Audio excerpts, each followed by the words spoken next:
Yan, good morning Saskatoon. Yan, alas 8 na dito pero madilim-dilim pa siya. Yan, mamaya pa yan liliwanag.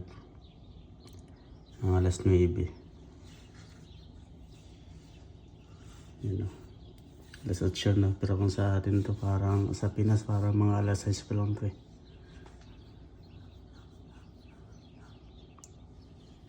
Paliwanag na paliwanag yan. Sa summer yan eh. Hanggang alas 10 ng gabi maliwanag pa. Kaya ganyan.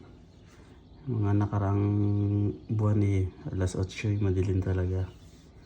Parang alas 4 ng madaling araw sa Pilipinas. Mga alas 5 ganun.